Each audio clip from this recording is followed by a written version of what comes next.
So what's up? Kamusta? Ayos ba tayo dyan? So nandito tayo ngayon sa may Microbikes ng Rafael branch para sa update natin dito sa motorcycle na to or dito sa branch na to, no?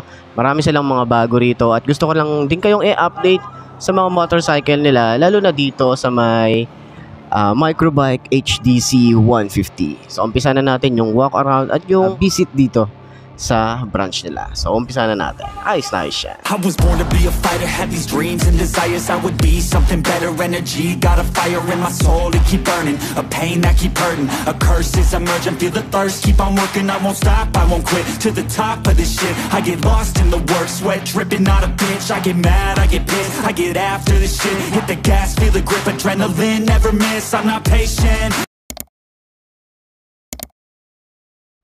So yun na nga para sa kanyang price. So, ikot ko din kayo dito sa mga unit na available nila. Pati yung mga repo nila, ikot ko na lang din kayo dahil last time wala halos motorcycle. Pero ngayon marami na sila.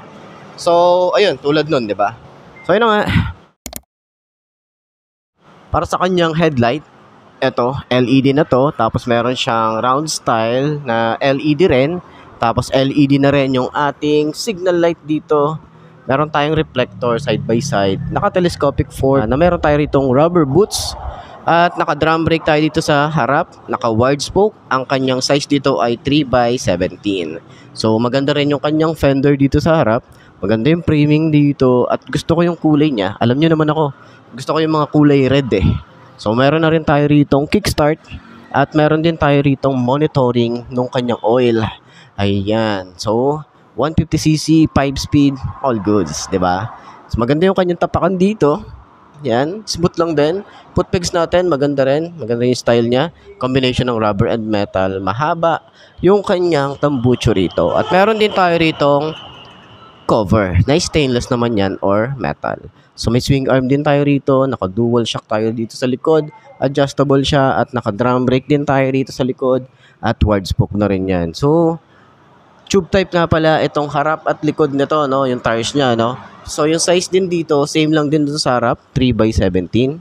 At yung kanyang brand ay Yuanqing yan. Ayan. So fuel capacity niya nasa 12 liters, kung di ako nagkakamali, no.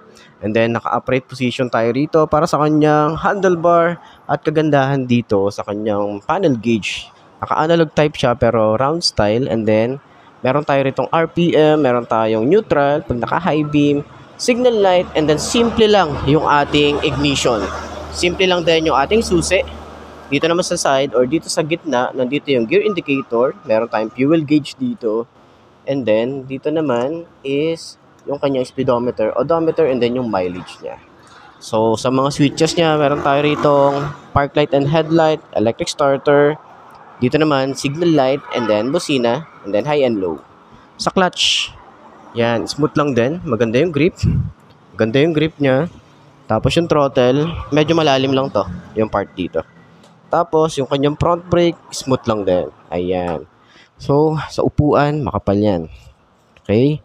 Tapos, meron din tayo ritong frame or bracket para sa kanyang top box. At kagandahan din dito, LED na rin yung kanyang park light dito, tapos bulb type yan, yung kanyang tail light. So meron din tayo ritong reflector at yung kanyang rear fender is stainless din or metal din na may extension ng plastic. Ayan. So yung signal light niya is LED rin, flexible din naman siya, pero ingat pa rin tayo rito. Tapos meron din pala rito, susi or lagayan ng helmet. Kung sakaling magpapark kayo, ayan, susian nyo lang, tapos lagay nyo yung helmet nyo dyan. Okay? So, sprocket niya, malaki din. Ang size dito ay nasa 45T. Ayan. So, naka-dual head shifter na rin tayo rito. At yung kanyang makina is naka-CDI na rin to. So, Complacent, cause I'm so close I can taste it. Wanted away from everything I've been chasing. I'm honest and I promise that I got this. I'm launching, all I've wanted has been exhausting. I'll teach you how to harness, control the conscious. You got this, yeah you got this, you gotta want it. Shot, life ain't fair. Are you gonna win or will you play scared? I will not stop, I am prepared to get to the top, yeah you must be rare. Got 'em like hey. ito yung price niya. Yan yung price niya. Okay? Sa 47,000, 5,000 yung kanyang down payment at yung 3 months. Yung 3 years. Ayan. So, 36 months. may rebate tayo rito na 300. So, para naman dito sa counterpart niya, meron din kasi tayong 150cc rito. Ito, EXT 150 para sa 45,000. Meron tayong available na kulay blue, kulay gray, black, and puro black na yun dito. Tapos 125cc na EXT. Yan, meron din tayong kulay red doon, kulay blue, kulay black. Ayan, halos same lang din naman yung design nila. Tapos marami din tayo rito EXO 150 para sa price niya na 50,000 at 5,000 yung down payment niya sa 36 months. Ayan. So meron tayo rito kulay yellow and kulay blue, black matte. Tapos meron din tayong EXC 110. Ayan. So para sa 40,000 na may 3,000 na down payment niya at yung monthly niya is 1,968. May rebate na 300. Ayan. So, dito na sa labas, meron din silang EXT 125, EXU 110. Ayan, 43,000. Tapos yung kanyang down payment na 3,000, 2,097 yung kanyang 36 months at may rebate na 300. Ayan. Sa mga repo, ayun, meron pa rin pala dito. Meron tayo rito, ito yung bago nila, yung Neko Abruzzi 125 na 80,000. Ayan, check nyo na lang. Tapos may 15,000 na down payment. 4,437 para sa kanyang 24 months at meron siyang rebate na 300. So 4-1 na lang to. Okay? Ayan, meron silang kulay dito na white. So meron pang isang kulay yan, kulay army green. Okay? Para naman doon sa mga gusto ng mga off-road. Meron tayo ritong MX250. Ayan, 72,000 at may 15,000 down payment at 2,995 yung kanyang monthly. Ayan. Tapos may rebate na 300. So, ayan. Para sa mga naghahanap, di ba? Dito naman sa labas, may mga repo din sila. Ito yung mukhang makikinis pa to. Ayan. Meron sila ritong 40,000. Ito, brand new pala to. Ito, meron tayong 22,000 dito. 14,000. 20,000. May 1,000 na down payment. At 18,000 din dito. May 20,000 dyan. Bago na yung motor mo, boss, ah. Yan pa rin ba yan? Okay. So, yan, may mga ano rin tayo rito. Mga repo din tayo rito. Ayan. Ingat, boss, ingat. Yan, may 22,000 tayo rito. Tapos 23. Doon naman, may 12,000, 22,000, tapos 18,000. Ayan. Okay, pull out. Repo.